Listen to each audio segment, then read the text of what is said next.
2016, Colleen Lee donated one of her kidneys to her then boyfriend because his kidney function fell below 5%. Months later, he admitted to cheating on her when he went on a trip to Las Vegas. So what happened then? She forgave him and she said, maybe he deserves a second chance. He didn't care. He ended their relationship over the phone. This guy was a heartless villain to this girl that just gave him a kidney to save his life. Colleen's response is nice. However, a lot of people say they would react a different way. She said, I don't regret it. Saving someone's life is always a good thing. And that is a good mentality to have. But there are comments saying, I would have asked for my kidney back and stuff like that. Another person said they're going to sue and make him pay a kidney rental fee per month.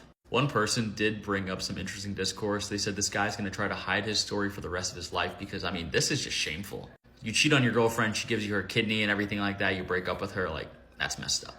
His kids, his future girlfriend, none of them are ever going to know about this. But he has to live with that guilt. Let me know your thoughts in the comments, guys. What would you do in this situation specifically? This man cut his wife's throat and then told police she took her own life because she was suffering severely from postpartum depression. This is a horrific story that happened last Thursday in Lakewood, Colorado, when 40-year-old Patrick Barnett called 911 at 6 in the morning to report he had found his wife dead in the shower, bleeding from a cut to her throat. He told police that he and his wife, 37-year-old Lindsay Barnett, had been in a fight the night before, so he had come upstairs to apologize, and that's when he found her. Immediately, police knew something wasn't right because there was a large amount of blood on the bed, a plant had been knocked over, there was dirt everywhere, there was a set of women's bloody footprints leading from the bed to the bathroom, and Lindsay had bruises all over her body. So police take Patrick in for questioning, where he says Lindsay had been suffering severely from postpartum depression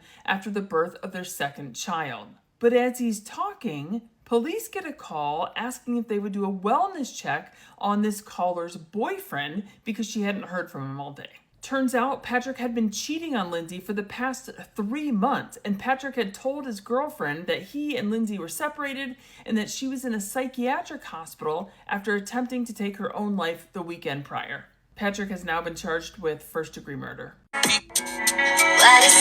a politician, come ride with a boss in the backseat. A lot on my mind, I don't wanna think. She come and relax me.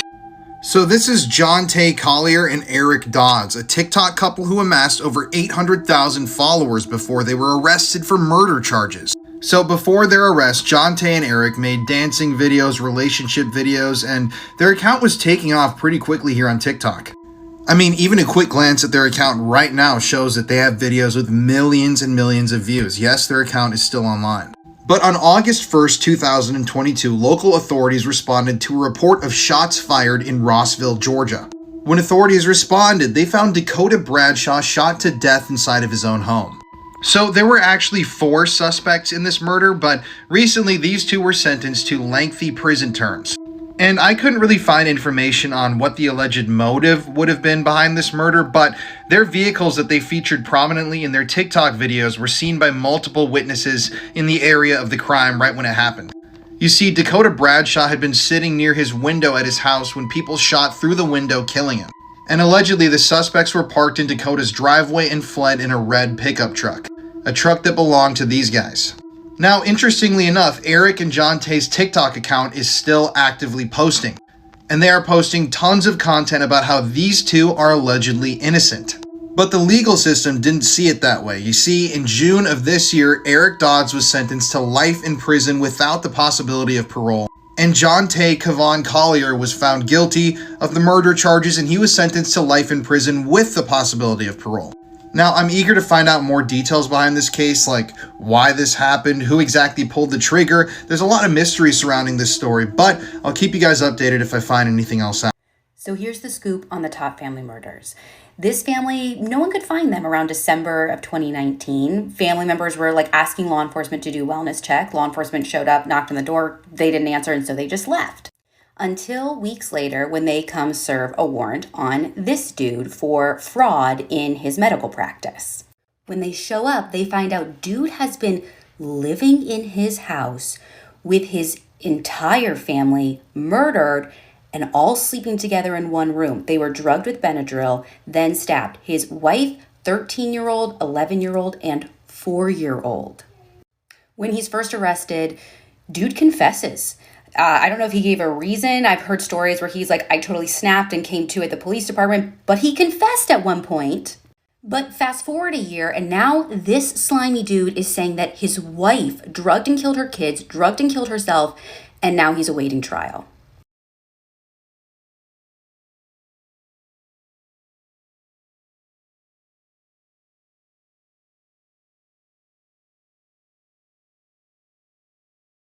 Breaking news, they've now charged a 50-year-old man with murder in connection to the disappearance of missing 15-year-old Jadarius Miniweather. As you may recall, 15-year-old Jadarius Miniweather was last seen on June 5th around 2 a.m. in Baton Rouge, Louisiana. More specifically, he was seen on Bradley Street in the, quote, ghost town area. He was then reported missing on June 6th by family members after they had no contact with him. He was in the area visiting his friend Laylay's house. 16-year-old Laylay lives on her own and has emancipated herself from her parents. In the past, Jadarius and Laylay had dated. In addition to Jadarius being at Laylay's home, Jordan was also at Laylay's house. Jordan was Laylay's current boyfriend. Jadarius and Jordan had a court date set for Monday following his disappearance. This was for an altercation between the two over Laylay. 50-year-old Maurice Parms was also dating Laylay. He was at her home, however, he was parked in his truck outside for about 2 to 3 minutes. They said he was giving Laylay money for her rent in addition to other things. This was all caught on CCTV footage. In the past, Maurice had threatened Jadarius. Then on June 10th, Maurice was arrested on unrelated charges to Jadarius. His arrest stemmed from his interactions with 16-year-old Laylay. They said they were able to identify all of this through text message. He was released on bond. He was then arrested again today on June 20th. However, this was for charges stemming from murder. Today, authorities executed a search warrant at the home of Maurice Parms. During that search, they used cadaver dogs and sonar machines. Authorities could then be seen leaving the home of Maurice Parms with a cement block. Shortly after is when the murder charges were processed against Maurice Parms. Though many have stated that Jadarius was found buried in the backyard or in the concrete slab, none of that has been confirmed by authorities. At this time, authorities have not confirmed anything regarding the whereabouts of missing Jadarius Miniweather. At this time, Jadarius Miniweather still remains missing. Stay up to date on this case. Make sure you click the playlist below. I'll keep you guys updated. What do you think? Drop in the comments. Fun fact.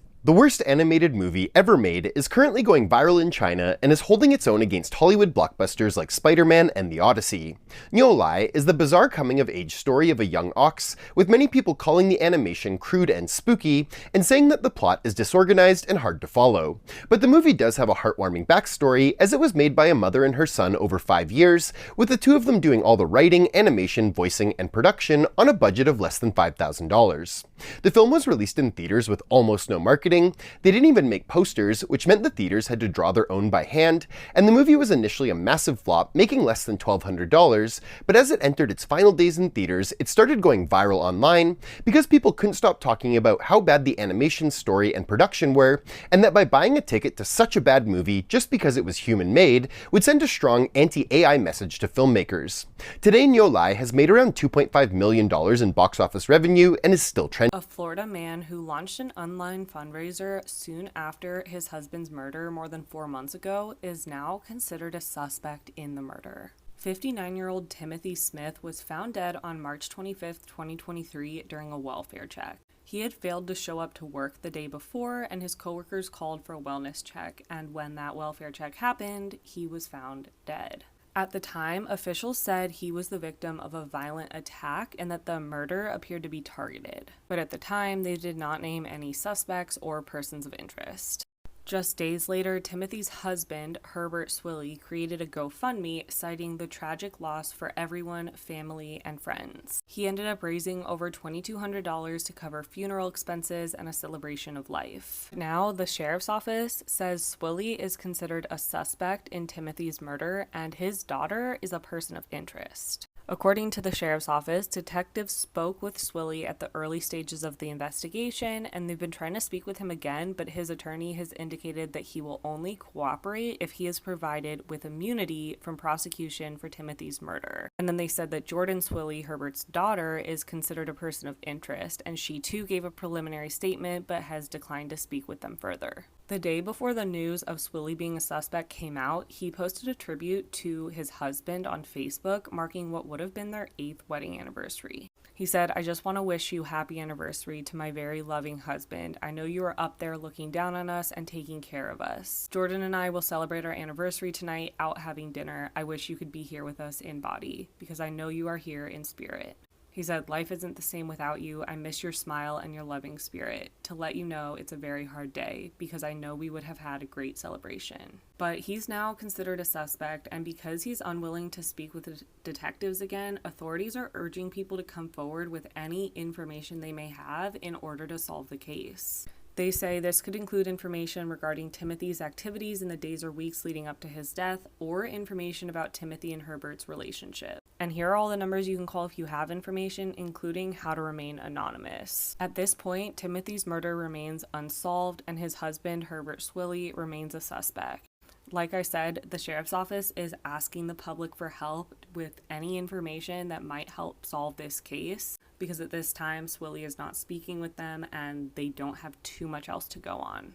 They haven't revealed exactly how they have identified Herbert Swilley as a suspect, but they have to have something if this suddenly came out.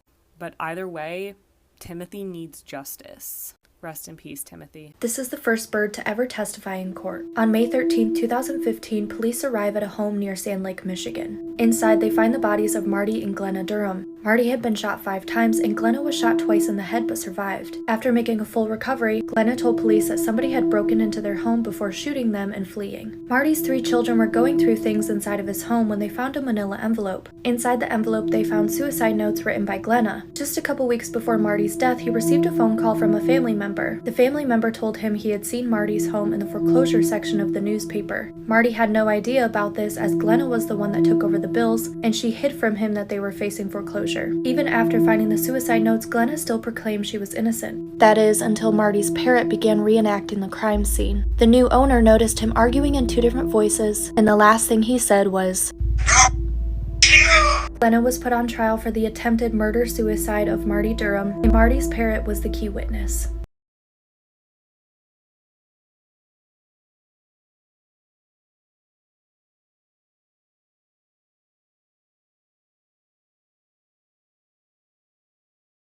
You guys, this is crazy. This couple from China was executed on Wednesday because they threw his 2 small children out a 15-story apartment window so they could start a new life together. Her name is Ye Chengchen and his name is Zhang Bo. And when they started seeing each other, he never told her that he was married and had kids. So when she found out, she wanted all 3 of them out of the picture. He eventually divorced his wife in February of 2020. They had a 2-year-old daughter and a 1-year-old son, and their custody agreement said that the mom would have the daughter and he would have the son until he turned 6, and then the son would go and live with the mom. But Ye apparently saw the kids as being a burden and an obstacle on them being able to have a future together. So over the course of the next 9 months, she urged and eventually persuaded him to get rid of the kids. In November of 2020, he called his ex-wife and asked if he could have the daughter for the day. And when she got there, the kids were playing near this window. And according to reports, he allegedly lifted the kids by their legs and just threw them out. He tried telling police that he had been asleep and had no idea that anything had even happened until he heard neighbors screaming, but authorities called BS on that pretty quick. They were both found guilty of first-degree premeditated murder, and they were sentenced to death in December of 2021. But then there was this lengthy appeals process, and the court said that their first decision was absolutely appropriate, and they upheld their sentence. This is the kid's mom. As you can imagine, she was completely beside herself. You guys, this is so horrible. This 20-year-old woman named Alicia Owens from Newcastle, Pennsylvania was arrested on Thursday because she gave her boyfriend's 18-month-old daughter lethal levels of fingernail polish remover, button-shaped batteries, 20 water beads, and a screw. The little girl's name is Iris Rita Alfera. Here she is pictured with her mom, Emily, who she lived with. Her father, Bailey Jacoby, had visitation rights, and the girlfriend, Alicia Owens, lived with the father. So on June 25th, 2023, Bailey had gone to the store and he received a call from Alicia saying that something was wrong with Iris. So he rushes home, notices she is completely unresponsive, and quickly calls 911. She was rushed to the UPMC Jameson Hospital in Newcastle, Pennsylvania, but then she was airlifted to a children's hospital in Pittsburgh. She died 4 days later due to organ failure. Now, Alicia, of course, had a story. She told police that Iris had hit her head after she apparently cramped up and then fell off of her bed. But like I said, the autopsy showed that Iris had ingested button-shaped batteries, water beads, and a metal screw. And the cause of death was listed as lethal levels of acetone in her bloodstream, which, of course, is the main ingredient found in fingernail polish remover. But what incriminated Alicia was what they found on her phone. For months, she had been searching things like information on household products that could cause a child serious harm or death, and beauty products poisonous to kids, as well as medications leading to cause accidental poisoning deaths in children. So she did all of this research for months, and then she carried out a plan. Now, regarding the dad, there was nothing throughout the investigation to show that he had any knowledge or involvement about what happened to the baby. He was questioned multiple times and was cooperative. Owens faces a homicide charge and was also slapped with attempted homicide, aggravated assault of a child, endangering the welfare of a child, and other offenses regarding conduct leading to the baby's death and other acts of abuse in months prior.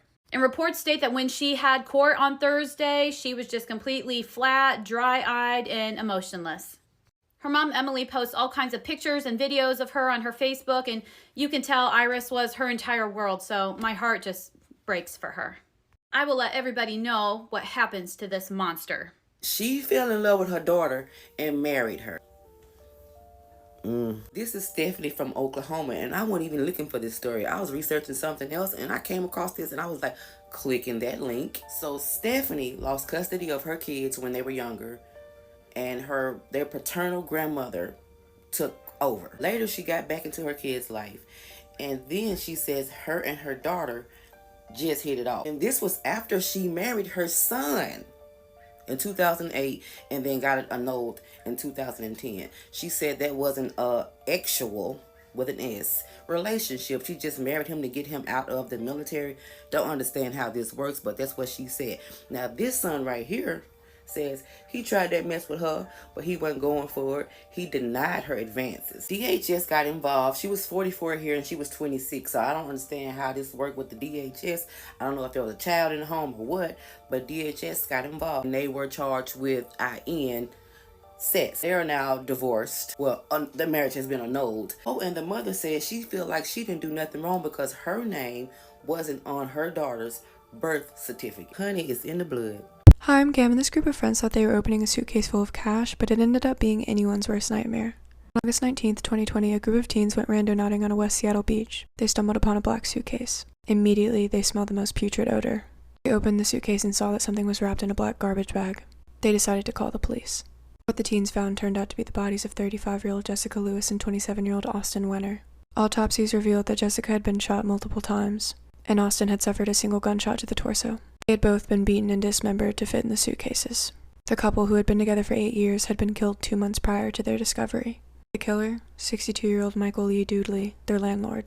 On June 9th, Michael let another woman move into Jessica and Austin's apartment. When she entered, there was heaps of clothing everywhere. Under a pile, she saw the figure of a person and a bloody hand sticking out. She made a joke out of fear and Michael laughed. Michael told authorities that the victims hadn't paid $1,500 for rent. He also has a restraining order from his own daughter because he sexually assaulted her.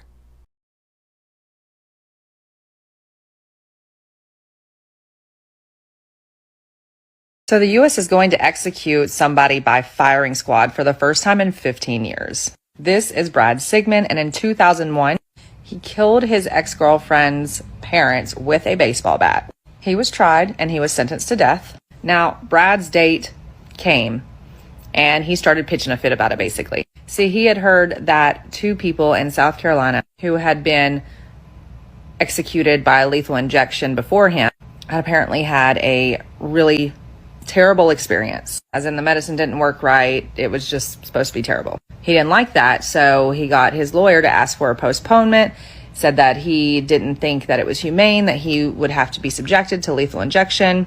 So South Carolina said, okay, so here's the thing. You're still getting executed, but now I'm gonna let you pick from 3 of them. And so the 3 options were electric chair, lethal injection, or firing squad. Brad chose firing squad. This is the death chamber in Columbia, South Carolina. You've got the electric chair and the firing squad chair. Apparently this is how it's going to go down. I'm not sure if I can really show this little image behind me. So he is going to be strapped to a metal chair. And then you've got 3 people behind a wall here. Now, these 3 people are not going to be visible to the people who are there to watch. And I've heard people say different things like only one of them will have a live round and they don't know which one, that way they don't know which one of them actually did it. Fun fact? It's been reported that a 67-year-old Colombian woman has made enough money selling gossip to buy 2 houses. But I have a hard time believing this isn't a sketch. In 2024, TikToker Lady Daniela G posted an interview with a woman named Miriam, who considers herself the best chismosa, or neighborhood gossip, in all of the land, having kept track of the comings and goings of her local town for decades. Miriam eventually decided to follow the age-old advice of you should never do anything you're good at for free, so she started selling gossip, forming a small information empire. Miriam sells small pieces of gossip for 5,000 to 10,000 pesos and connects with other chismosas in her village over games of parcheesi to collect information she doesn't yet have. Miriam makes enough money selling small pieces of gossip to support her daily life, but larger pieces of gossip have allowed her to buy 2 houses in her town, having once charged a man 700,000 pesos to keep quiet about his affair. When questioned about the ethics of what she does, Miriam said, "There's a gossip in every town. Everyone gossips. She just makes money off something everyone else does for her." This 11-year-old spent almost 10 years in prison for a crime he did not commit. In 2009, 11-year-old Jordan Brown was charged and arrested for murdering his father's pregnant fiancée, Kenzie Hoke. In the early morning of February 20th, 2009, 8-month pregnant Kenzie was at home while her fiancé Chris was getting ready for work. Kenzie was at home with her 4-year-old daughter, Adeline, while her 7-year-old daughter, Janisa, was getting ready to go to school with Jordan. At around 8:15 that morning, Jordan and Janisa left the house and made their way to school. At 9 a.m., tree trimmers arrived to the house to do some work, and they found Kenzie's 4-year-old daughter, Adeline, crying, saying that her mother was dead. The next day, officers arrested and charged 11-year-old Jordan for the murder of Kenzie and her unborn baby. In the house, investigators found a shotgun that belonged to Jordan, which was a Christmas gift from his father. The gun smelled like it had recently been fired, and gun residue was found on Jordan's clothing. But according to investigators, the strongest piece of evidence came from Kenzie's 7-year-old daughter, Janisa. Janisa initially said that nothing unusual happened that morning before school,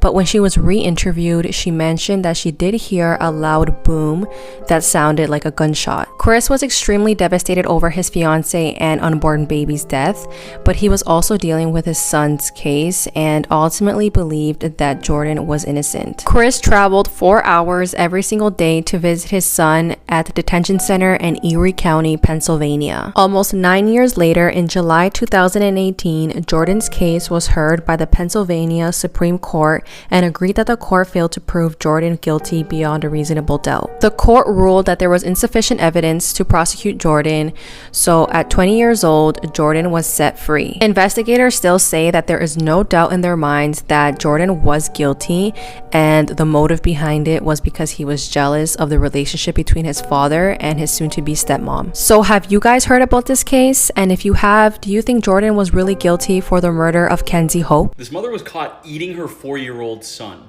There are cannibals in Australia now. This is some crazy international news. Let's talk about it. This happened in Wyong, a coastal town in Australia. Now, the son was found with parts of his arm missing. Turns out she cooked it and ate it. His body was mutilated. It was found in the family home, and he had been dead for several days. Just recently, she turned herself in at 4 p.m. She admitted the crimes and everything, and the police rushed to the house to see if what she was saying was true, and unfortunately, it was. Cops arrested the cannibal and charged her with murder on Sunday morning. Apparently, neighbors had reported this mom for many things before, and no one really took it seriously. Like all these stories go, this always happens. They're investigating her saliva, blood, nails, everything for just traces of the son. And for privacy reasons, their identities have not been identified, so the boy and the mom remain anonymous. This is absolutely insane. How are you gonna cut off part of your son's arm, cook it, and eat it? The elephant in the room too, he had been dead for several days. How did the boy die? Was he murdered? Did he die from natural causes? What happened here? Let me know your thoughts, guys. Looks like a happy birthday picture, right? Wrong. She got stabbed 30 times on her birthday because she rejected this guy's unwanted advances. This happened this year in 2026 to Elena Rosa. This happened in Brazil, and her neighbor is the creepy guy that had the unwanted advances towards her. He couldn't take rejection, so he stabbed her 30 times. Mom got home, fought off the attacker, took Elena to the hospital. She spent a long time there. She was also in an induced coma for a period of time recovering. The suspect was arrested immediately, right? And he's still being held to this day, just waiting for a trial for femicide. For those that aren't familiar, femicide is more of a kind of hate crime / attempted murder against a specific gender because of the gender. But it's just very unfortunate. Hopefully she recovers, mentally, physically, and everything like that. This is just unfortunate. And Brazil in general has the craziest CCTV camera footage ever. There are many stories like this in Brazil. A lot of people are calling for the government to castrate the guy. We'll see what happens. I'm not sure how, the true crime stuff works in Brazil, but let me know your thoughts, guys. A mother has been arrested for eating her 4-year-old son last week. This happened in Australia. So as of 8 days ago, this is the photo of the mom and the son. Their faces are blurred out and their identities are still hidden right now because the investigation is ongoing. Revealing the mother would reveal the child, most likely, especially with social media today. Turns out the mom had a pretty clean record except for like a few drunk driving incidents that happened like years ago, a long time ago.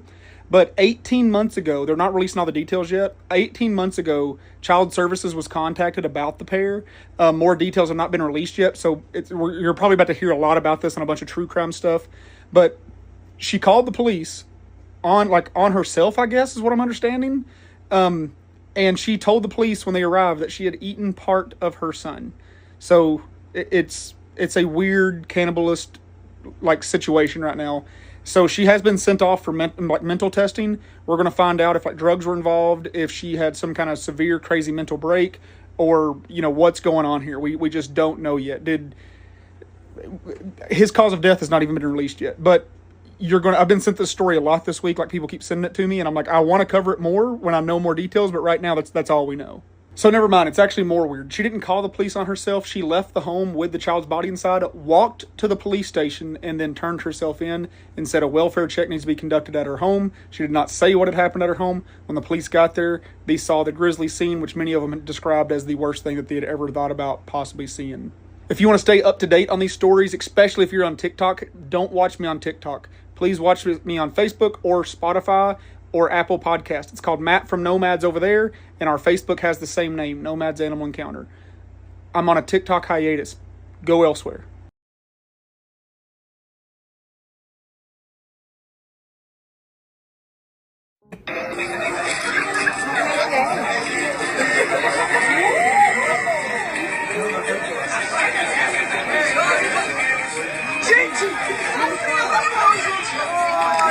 Just last week near Sao Paulo, Brazil, a 21-year-old woman who was doing some rope jumping was thrown off of a bridge by the instructors without being attached to a rope. The 21-year-old woman who died was Maria Eduarda Rodrigues de Freitas, and as you can see in that video that I just showed you, the men are sitting there for a long time looking at her with her arms outstretched as she's ready to be thrown off of this bridge. And not one of the 3 men notices that she isn't connected to any sort of rope. And then, horrifically, they literally toss her off the bridge to her death. The bridge where this happened is a now defunct railroad bridge that people use for bridge or rope jumping, nicknamed Skeleton Bridge. And these 3 men, according to local reports, have helped people to jump this bridge many, many times. But after Maria's death, the 3 men decided that they didn't want to stick around to see what would happen next, and they were actually captured a day or so later, according to local police, attempting to flee before they could be caught, charged, and prosecuted. Thankfully, all 3 of the men have now been charged with murder, but it should be noted that there's already some weirdness surrounding the case.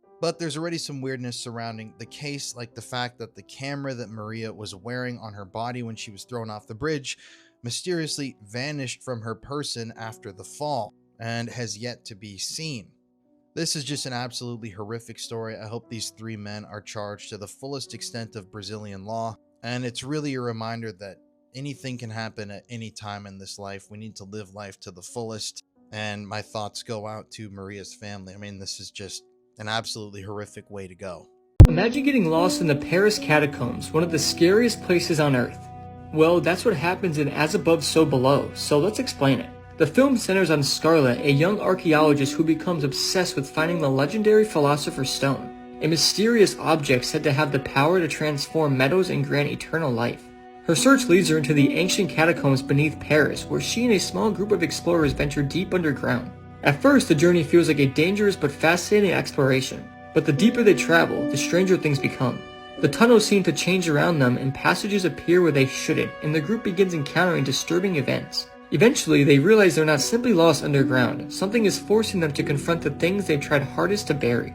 As the tunnels become narrower and the group begins falling apart, the line between reality and something supernatural becomes increasingly difficult to understand. Every new passage seems to lead them deeper into a nightmare, while the possibility of finding their way back to the surface becomes more impossible.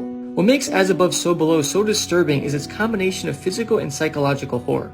The characters aren't only fighting to escape the catacombs, they're being confronted with their own guilt, fears, and past mistakes. So if this sounds interesting, then go watch the movie As Above, So Below now. This is the story of China Arnold. August 30th, 2005, China and her boyfriend Terrell Talley decided that they needed a little time away from the children, so they asked Terrell's sister to watch them while they stepped out for the night. The two went to a nearby liquor store and bought a bottle of Bacardi, and they decided to go to a nearby park to drink it. Now, when that liquor started to hit their bloodstream, things started to get a little heated. The two started arguing about their newborn baby, 28-day-old Paris Talley. See, Terrell doesn't think Paris is his, which of course started a full-blown argument. The two drove drunkenly back to the apartment where the fighting continued. China bit Terrell's lip and he slapped her with the reflex. Terrell's sister took her children to her apartment. She lived in the same complex. And Terrell left and went to a neighbor's house to cool down. And China, who's still drunk and angry, places her 28-day-old daughter in the microwave. Not only places her in the microwave, set the timer to 2 minutes and walked away. When the 2 minutes were up, China removed Paris from the microwave and placed her in a tub as an attempt to wash her up. She not only attempted to wash her up, she put Paris on a fresh onesie and laid her on a couch to make it look like she's sleeping. She then attempted to drive to the store to get her a pack of cigarettes, but Terrell's sister seen her trying to drive off, and she said, "You're too drunk to drive. I'll take you," not knowing what had happened in the apartment. So she takes her to go get the cigarettes and they come back. Now some time goes by and Terrell's sister went to check on China because that's just how intoxicated she was. She was a little worried, so she peeked in. She seen China on one couch and the baby on the other couch, and the other children were asleep in bed. China had 3 children plus another child who was Terrell's by another woman. Now Terrell finally creeps in around 5 a.m. and he lays on the same couch as Paris. He quickly falls asleep. He too is intoxicated. But when he opened his eyes with the sunrise, he notices that the skin on the baby don't look right. So he wakes up China so they can take her to the hospital. But before they even rush to the hospital, China decides to get her other children ready for school and send them off. Then they went to the hospital.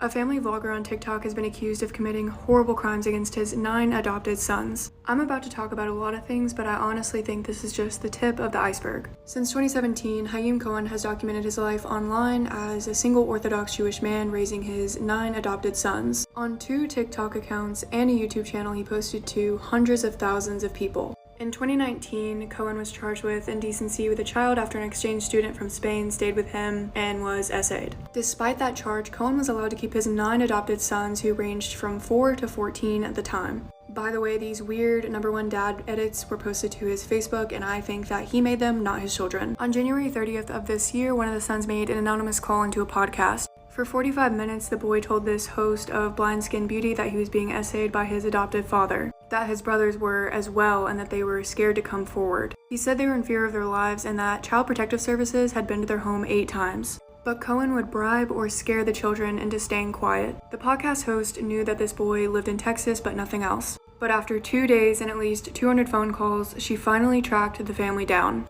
Thanks to Cohen's large social media presence, it wasn't hard. She filed a police report. and they found out that the boy had called from Cohen's home via his IP address. Within a couple of days, Cohen was arrested for SAing his son. After interviewing all the children, at least 5 more have come forward about the SA. And 2 weeks ago, Cohen was faced with nearly a dozen new charges. It's been reported that this abuse has been going on for at least 6 years. He also allegedly beat them with belts and doused them with pepper spray, among other horrible things. Cohen's identity is also being called into question. In interviews, he's claimed to be raised Jewish in New York City, but he was actually born in Odessa, Texas. And he was born as Jeffrey Vagel. He changed his name multiple times before settling on Haim Cohen in 2010. And the only time he claimed to convert to this religion and not be born into it is when he requested to adopt a Jewish name in court. But all other times he said he was born and raised Jewish. He also stated that all 9 of his adopted sons were born Jewish, but a lawyer said that that was false. Cohen has also made up stories about how these boys ended up in care, at one point claiming a boy's parents died in a car crash, when in reality the dad had unalived himself and the mother had her rights taken away for several reasons. Cohen changed his adopted sons' names and forced them to dress and act as if they were born Jewish. Apparently one person in the Orthodox community quickly realized that Cohen was a fraud and said that Cohen was Ted Bundy level sociopath. The children have also reported that he has been faking illnesses and disabilities, that he doesn't actually need a wheelchair, that he spit up fake blood in court.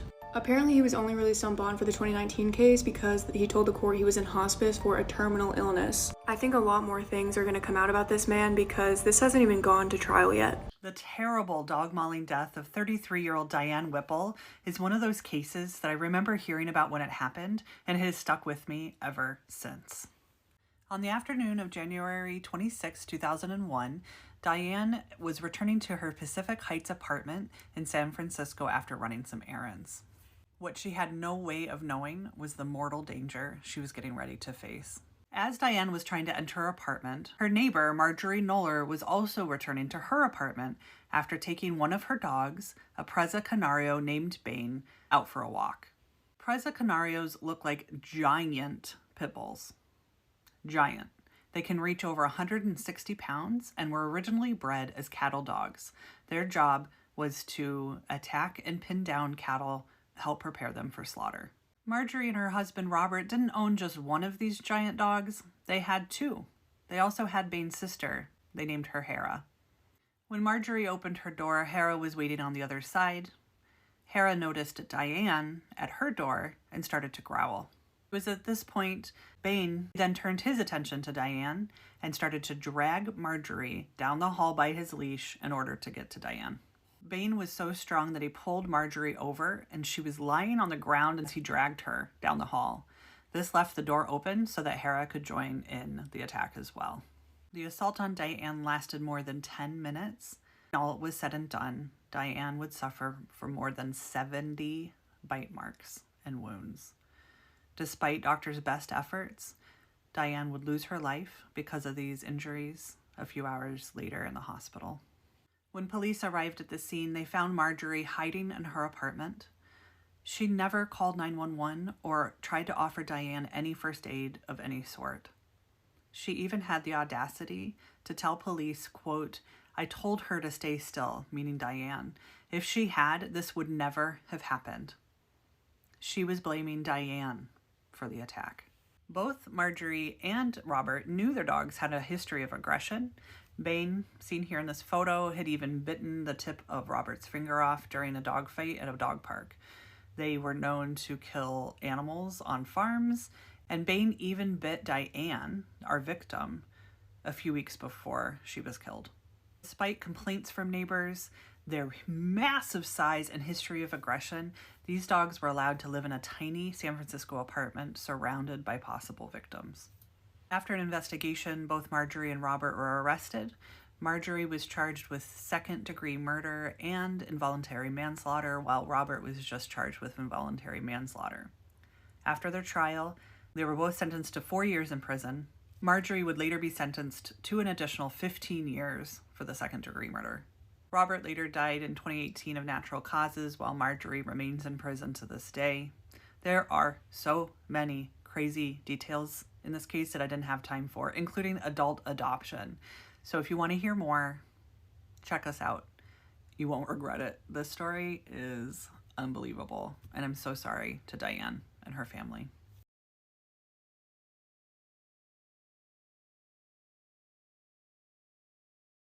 She thought her online boyfriend was 18, but he was actually a middle-aged man. In 2006, 14-year-old Carly Ryan was living in South Australia with her mother Sonia when she met a guy online named Brandon Kane. Brandon told Carly he was an 18-year-old musician from Melbourne, and to Carly, he basically seemed like the perfect guy. They loved the same music, had the same interests, and before long, Carly fell for him. For the next 18 months, the two communicated constantly online and over the phone, but the relationship wasn't as perfect as it seemed. Brandon could be sweet and affectionate one minute, then could be controlling and cruel the next. He began isolating Carly from her friends while continuing to pull her back in with affection. And despite how close they supposedly had become, there was one major problem. Every time Carly wanted to meet Brandon in person, Brandon always had an excuse on why he couldn't come. That finally seemed like it was going to change on Carly's 15th birthday. Carly was finally expecting to meet the boy she had spent more than a year talking to,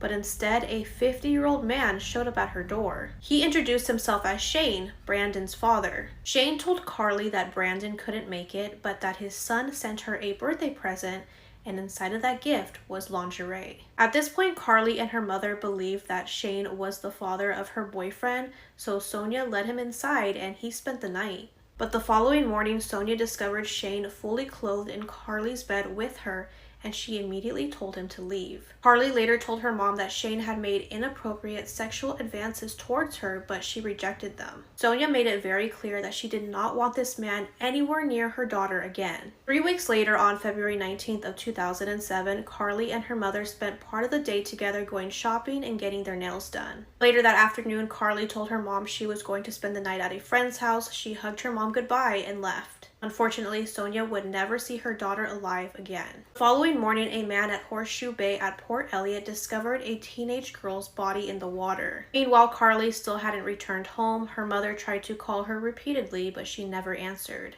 Sonia eventually contacted the friend that Carly was supposedly spending the night at, but there was never a sleepover. Carly was reported missing, and it wasn't long before Sonia found out about the unidentified teenage girl that was found at Horseshoe Bay. And one detail immediately stood out. The girl's fingernails were painted bright pink, and it was the same color that Carly and her mother had gotten just 24 hours before. That teenage girl was identified, and it was Carly. Investigators determined that Carly had suffered numerous injuries. She had been beaten, suffocated with sand, and drowned. Now, police needed to figure out who had done this to her. Surveillance footage from the night Carly disappeared showed her with two men near Victor Harbor. And when Sonia told investigators about Carly's online boyfriend Brandon and how his father Shane showed up at the birthday, police started digging. That's when they discovered something horrifying. Brandon Kane didn't exist. And Shane wasn't Brandon's father. His real name was Gary Francis Newman. A 50-year-old man who showed up at Carly's home was pretending to be Brandon the entire time. For approximately 18 months, Gary had been pretending to be a teenage boy online. Every conversation Carly thought she was having with Brandon, every sweet message, every argument was actually Gary. And Carly wasn't his only target. 11 days after Carly's life was ended, police raided Gary's home and they found him on his computer logged into the Brandon Kane account messaging another 14-year-old girl. They uncovered an enormous collection of fake online personas and accounts that he made. Investigators learned that after Carly had rejected his advances, he became furious. Gary knew that there was still one person that Carly trusted, and that was Brandon. So he went back online pretending to be Brandon and finally arranged for Carly to meet him. Gary then involved his own teenage son, who was around Carly's age. On the night Carly disappeared, she was seen with Gary and his son. During Gary's trial, his son testified that they took Carly to an isolated beach. He said his father professed his love to Carly, took her phone, and attacked her when she tried to leave. Gary's son admitted that he did help his father, but he did not participate in unaliving Carly. He had initially been charged alongside his father, but eventually those charges were dropped. Gary was ultimately found guilty and sentenced to life in prison with a minimum non-parole period of 29 years. But Carly's story didn't end with his conviction. Her mother dedicated her life to make sure other families knew the dangers of online predators. In 2010, she founded the Carly Ryan Foundation, and it educates children and parents about how to be safe online. Today, Carly's story remains a heartbreaking reminder that the person you are talking to online may not be that person at all.